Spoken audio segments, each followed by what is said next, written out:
Welcome to the Melanin Wellness Podcast, your go-to destination for all things health, beauty, and empowerment for the Black community.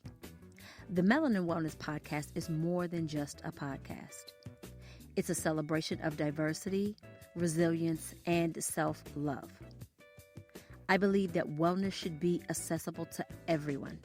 And here I aim to provide a platform where we can share knowledge, inspire positive change, and uplift our communities.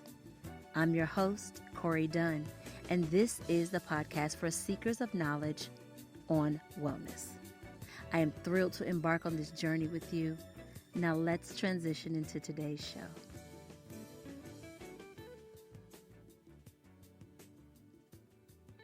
Hey, beautiful people, and welcome back to the Melanin Wellness Podcast.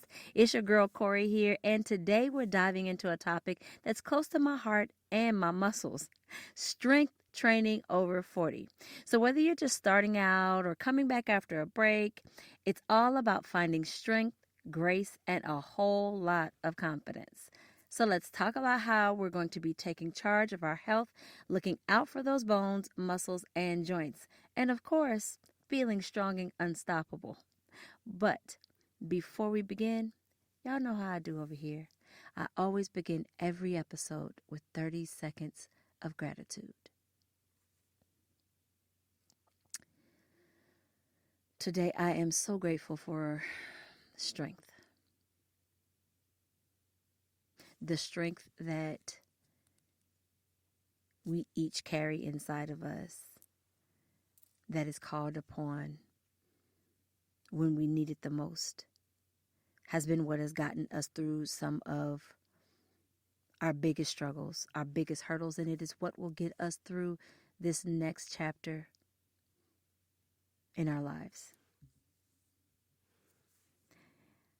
I am grateful for resources. I think that goes without saying. And I am also grateful for health. Because, the little cliche saying, health is wealth, is definitely not cliche, especially when you're experiencing it. So I'm so grateful for my health, for my ability to get up and walk across the floor each day, the ability to use my hands, my feet, my joints, my eyes, breathe air, in and out of my lungs. I am so grateful for all of that.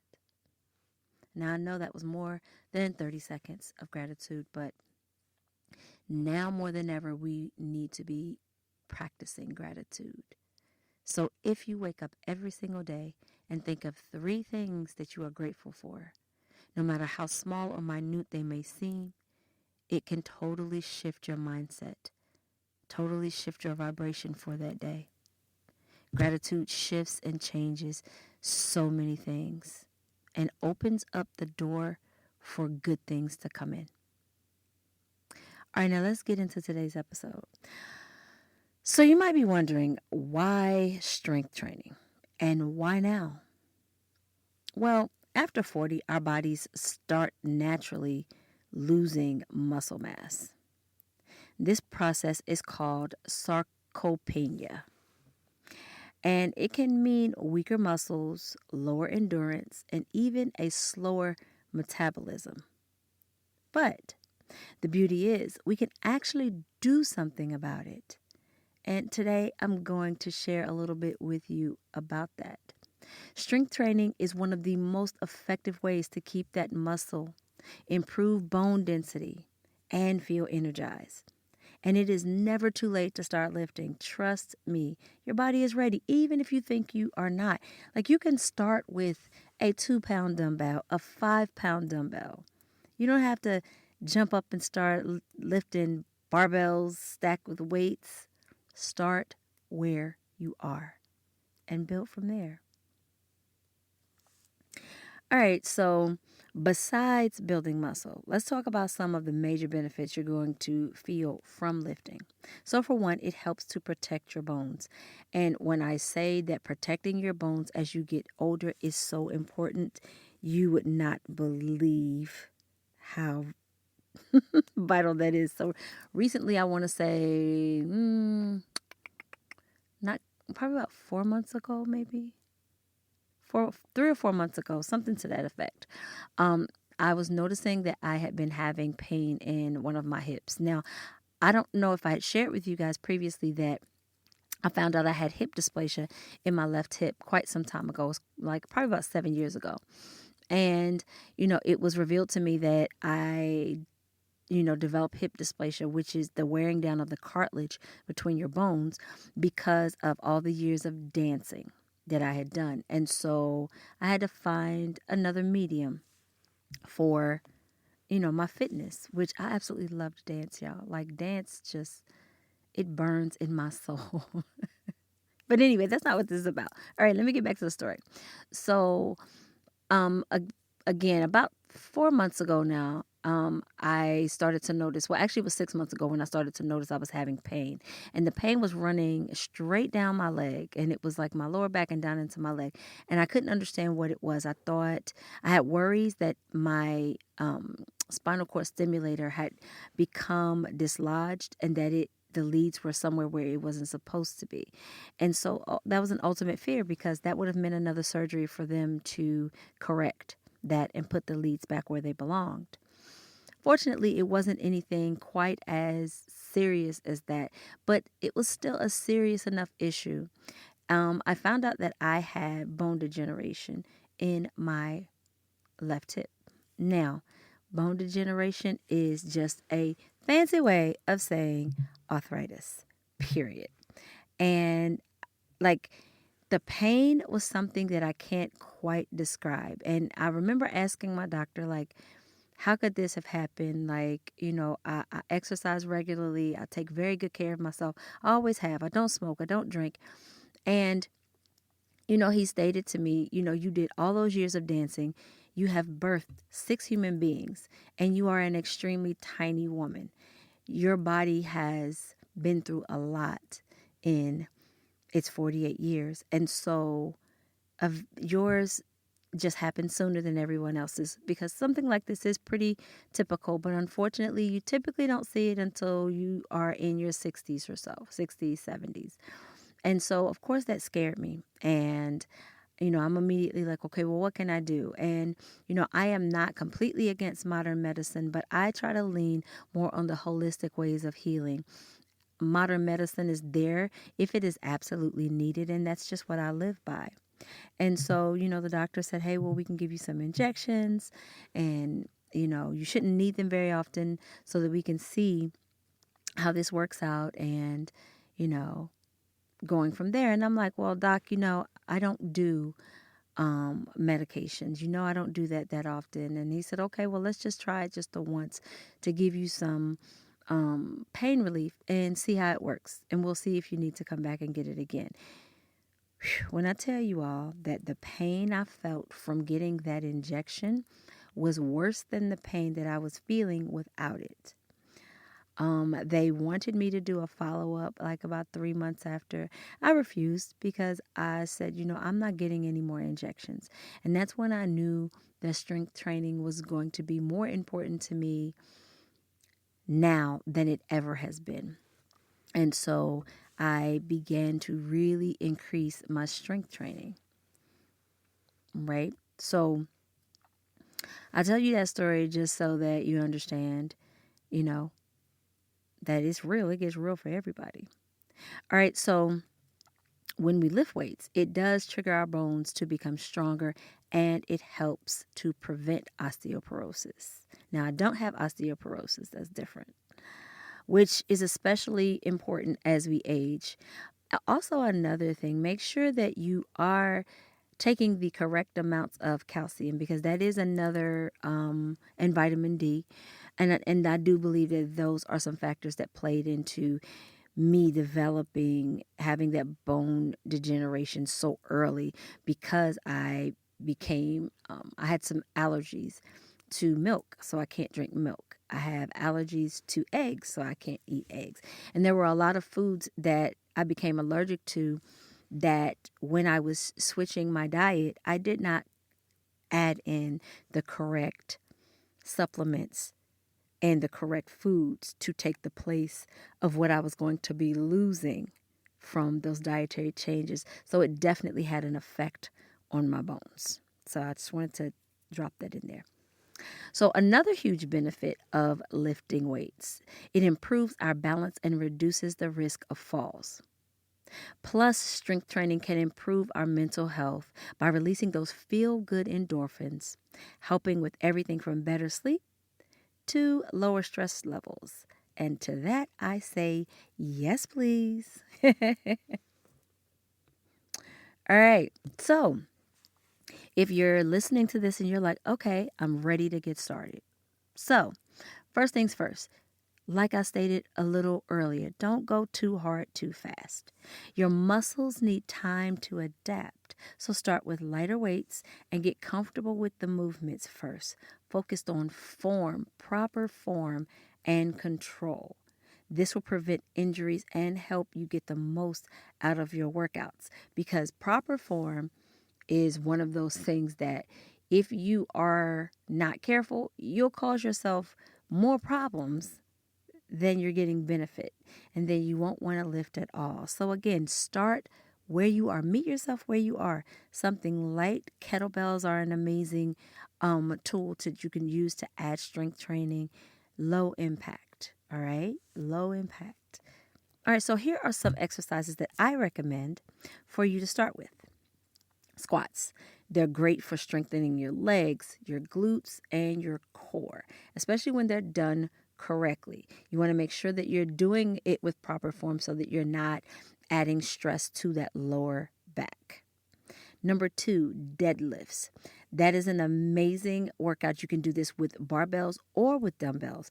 That is good for your back, especially your lower back and your legs. And having a strong core is so key to balance. It is key to you having strong rest of your body. Okay. Number 3, push-ups. They work wonders for your bodies. And there are so many variations of push-ups. You can do wall push-ups. You can do traditional push-ups. You can do modified push-ups. You can do so many forms of push-ups and still reap the benefits from all of those forms of push-ups. Just find which one meets you where you are currently. And number 4, planks. They are perfect for core strength and stability. And again, planks have a lot of different variations. So if you cannot get on the floor and do a traditional plank, there are so many ways that you can still get your planks in, all the modifications. So if you're totally new, consider starting with just body weight exercises such as the squats and the push-ups and the planks to build a foundation. Then add light weights as you go. And you'll know when it's time to change, because you'll feel almost as though your body has plateaued and that you're no longer, that this isn't hard anymore, or that you're not getting the benefit or the results you may be wanting anymore. So then that's when you know it's time to level up just a bit. But again, take your time when you're leveling up and when you're going up in weights and things like that. Don't worry about what everybody else is doing. Meet you where you are, always. Now, let's talk about consistency, because no matter how much strength training you do, if you're not consistent with it, if you are 1 week you're in there going hard and then you don't go back for 2 or 3 weeks, and then it's not going to make any difference, right? And you need to create a consistency that you can realistically keep up with. I am in the gym 4 to 5 times a week. That's me. That's what can be consistent for me. I will drop down to 3 times when my life gets particularly busy. But again, that's me. Find what works for you. And also when it comes to time, some people can go to the gym and be in the gym for 2 hours. I'm guilty of that. I can do that sometimes. But there are others that are like, hey, I do not have time for 2-hour gym sessions. So 30 minutes, 20 minutes even, will make a world of difference in getting you to where it is that you want to go. Now that, here are a few ways to help you with your consistency. Number one, set small goals. So aim for 2 to 3 strength sessions per week to start. Even, like I just said, a 15-minute workout can make a humongous difference, believe it or not. As long as you're doing the exercises correctly, 15 minutes can be hugely effective. Number two, find something that helps you track your progress. Write down what weights you use and how many reps you do. It's super motivating to see those numbers go up. I just touched on this a few minutes ago. When you start to realize, hey, this has become too easy, that's when you know, hey, it is time for me to increase my reps. So, okay, I was at 8 reps and I was at 8 reps of, whatever exercise. Now I am ready for 12 reps. And then as you continue, you will find yourself continuously building. Number 3, and I do feel like that this is super important, find a buddy. If you can train with a friend, a family member, or even your son, like I do oftentimes, it adds a whole new layer of motivation. Now, I'm going to tell you, there are some folks that can work out without a buddy. I'm one of those folks. I can work out without a buddy. It is not as much fun, though.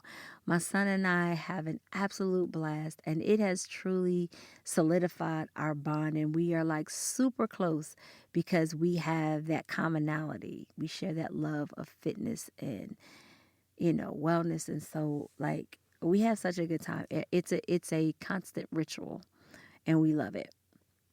And number 4, mix it up sometimes. Change your routine every so often to keep things fresh and to keep challenging your muscles in new ways. Because as I stated a little while ago, when things start to become too easy or you hit a plateau, your body is almost checking out like, okay, we're doing this. That's cool. But you're no longer going to see results. It's no longer going to feel challenging. And it's honestly no longer going to be fun to you and you'll get bored. So switch it up. Change it up. I mean, my son and I, we have weeks where we do total body 3 days out the week and then targeted exercises on the other 2 days. And then we switching it up with what exercises we're doing. And I mean, it is a lot of fun. We have a lot of fun when we're in the gym together. So switching it up is definitely, important to do if you want to remain consistent. So here are some common mistakes that I see. Trying to lift too heavy right away. So like I stated a little earlier, and I get it. You go into the gym and sometimes you're looking around and you're seeing other people and it looks like they're just killing it, and you will go and you will pick up something that you are not ready to do, and you will, one of two things: either you will injure yourself unintentionally, or you will create something called muscle fatigue, where your body will hurt so badly that it will take you almost a week to recover from just that one workout, and boom, there goes your consistency. Not resting enough. Again, you've got to give rest in between, whether it's active rest or just rest. Everybody is different when it comes to that. A lot of mine are active rest, and so I use active rest exercise methods like yoga and Pilates on days where I'm not strength training, because you do have to give your muscles a rest. You've got to give your body a rest so that you don't go into, as I stated before, muscle fatigue. And the third thing, comparing your journey to somebody else's. I just touched on this. Quit worrying about what somebody else is doing. Because at the end of the day, how are you going to pass your test if you're looking on somebody else's paper? That's their test. That's their fitness journey. Yours is yours. Meet yourself where you are. And remember, everyone's progress looks different. And you don't know when they started, where they started, how they started. So focus on you. Rest days are super crucial because they are when your muscles actually grow. And most importantly, give yourself credit for showing up, because honestly, that is hard. It is hard for me. There are days where I positively do not feel like going to the gym. The last thing I want to do is lift a weight, get on a treadmill, do anything. But I will go anyway. And a lot of times I come out in a much better mood. So give yourself credit when you get up, you get yourself dressed, you pack your bag, packed your snacks, you grabbed your water, you drove yourself there, you got out, and then you started putting in that effort. Now we're going to talk a little about the mental benefits of strength training. So strength training is not just about the physical gains. There is a beautiful, beautiful mental transformation that happens with it as well. Lifting weights can help us tap into a sense of strength and grace and resilience that goes way beyond the gym. We need that for our daily lives. It's empowering to see what your body can do, and it builds confidence in every area of your life. I can definitely attest to that. I can't tell you how amazing it feels to me when I push through a tough workout and realize, wow, I am so much stronger than I thought I was. And that just happened recently. I was thinking like, man, like I don't feel like I feel like I'm not progressing. And then I said, okay, well, I'm not in the mood to go to the gym, but I'm going to go because I need to get my workout in. I got up, I went, and I was actually able to add a little more weight than I normally had. So, yeah, it definitely builds a confidence, a swag, if you will, when you look back at your progress and look back at yourself. So, if you're looking for guidance, there are so many resources out there, online tutorials, fitness apps, or even a trainer at your gym. But if you're looking for something specifically for women over 40, I'd love to have you join me in my program that's launching in 2025. It's called Strength and Grace 40 Plus, where we're going to focus on building strength, balance, and confidence. And remember, no matter where you're starting from, this journey is still for you. I'll leave the link to my website where you can sign up for the wait list and be ready to get started on this new journey of confidence and empowerment and strength. So, as I'm wrapping this up, here's my challenge to you this week. Try something new with strength training, whether it's picking up some weights, trying a body weight workout, or simply committing to move a little bit more. Take that very first step. Embrace your strength, celebrate your body, and know that you are capable of absolutely incredible things. I am so proud of you already for showing up and doing the work. Until next time, stay strong, stay graceful, and keep shining. Bye for now, loves. Take care.